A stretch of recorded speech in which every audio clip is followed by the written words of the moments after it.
Terminó la semana de Martín Guzmán en Estados Unidos, que tuvo reuniones de menos a más importantes hasta llegar a este momento, que es el que el gobierno argentino estaba esperando desde hacía un tiempo, Nazarena. Exactamente. Ari, ¿cómo estás? Buenas noches. Bueno, era el encuentro más esperado que tenía el ministro de Economía, Martín Guzmán, desde febrero 2020, que fue la última vez que de manera presencial se encontró con la directora del Fondo Monetario Internacional, Kristalina Georgieva.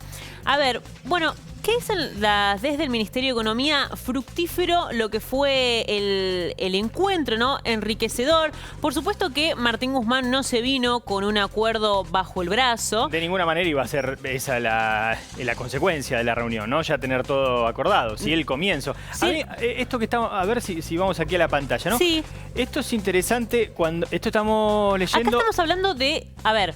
Ya te digo, no se vino con un acuerdo bajo el brazo, pero sí con una serie de consensos que estableció con el Fondo Monetario Internacional y que se plasman aquí en este comunicado de prensa. Pero esto redacta el fondo. Esto redacta el propio Fondo Internacional luego de haberse reunido con el ministro de Economía allí en Washington. En este tipo de situaciones, NASA, por eso te preguntaba y quería que dejaras claro que esto es el fondo. A veces hay que escuchar más a la otra campana que a la nuestra, ¿no? Sí. Porque ya sabemos cómo ha actuado históricamente el Fondo Monetario Internacional. Sí, y habla de acuerdo, habla de entendimiento, habla de esos signos que generan una buena expectativa, ¿no? Claro, y habla particularmente de 3 puntos con los cuales coincide Martín Guzmán y también lo veremos, lo expresa en su cuenta de Twitter.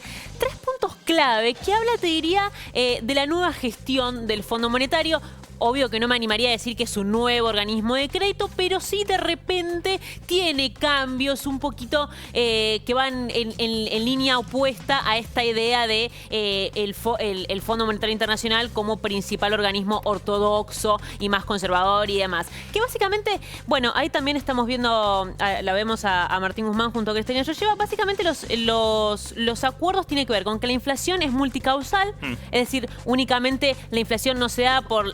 el exceso de emisión y demás. Típico argumento del Fondo Monetario de la mano de de Christine Lagarde, la anterior autoridad del Fondo Monetario, que fue quien aprobó justamente el crédito de más de 45.000 millones de dólares. Inflación multicausal, es decir, que se va por varios motivos. Esta idea de poder coordinar expectativas, arreglar con distintos sectores, tanto el empresario como el financiero. También, por supuesto, lo que tiene que ver con el déficit fiscal es importante, es decir, varios temas a tratar, no solamente la emisión, es decir, los pesos circulantes en las calles. También, por supuesto, el tema de las exportaciones. Bueno, obviamente que el incremento de las exportaciones debe ser necesario justamente para generar nada más y nada menos que los dólares necesarios para que Argentina pueda afrontar estos pagos que tiene. Es uno de los principales problemas, ¿no? No genera lo suficiente de divisas para poder afrontar los millonarios pagos que tiene por delante. Por eso hay que seguir incrementando de la mano de los sectores ya, si querés, elegidos o prioritarios por parte del gobierno para hacerlo, ¿no? Por allí también leí una declaración de Jerry Rice, que es el vocero del FMI, lo decíamos en los títulos, quizás ante una versión de que parte el primer escalón político en nuestro país quería un plan de pago mayor a 10 años, con lo cual podría llegar a convocar a distintos actores de la política, ¿sí?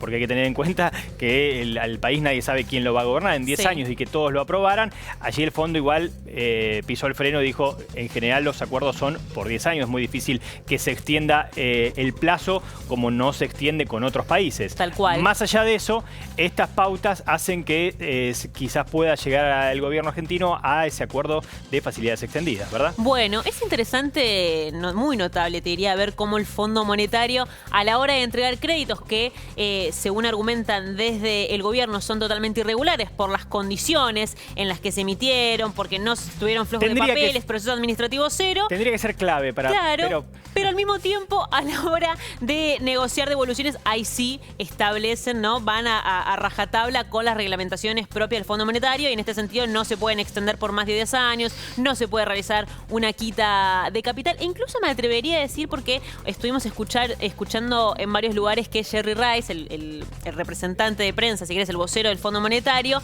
le contestaba a la vicepresidenta Cristina Fernández de Kirchner. Viste que ella estuvo ayer en un acto justamente mencionando que no teníamos el dinero para pagarle al fondo, que Estados Unidos era el responsable político y demás, y que Estados Unidos le respondía a Cristina. Yo te diría, en una lectura personal, que es al revés, ¿no? Me parece que en realidad fue Cristina quien ya, Cristina Fernández de Kirchner, que ya adelantado, ¿no? Con algún conocimiento de lo que se había hablado en las negociaciones con Martín Guzmán, fue ella la que primero, si querés lo vamos a poner en estos términos, al Fondo Monetario. Y a ver, hay cierto hermetismo dentro del Ministerio de Economía sobre qué es lo que se habló, cuál es la línea a seguir, pero me parece que ahí la vicepresidenta marcó con sus dichos, bueno, una línea de pensamiento a tener en cuenta a la hora de la discusión, que es el principal argumento, ¿no? El crédito, el Fondo Monetario Internacional fue político y por eso deberían establecer ciertos acuerdos más laxos. Bien, Nasa, completísimo.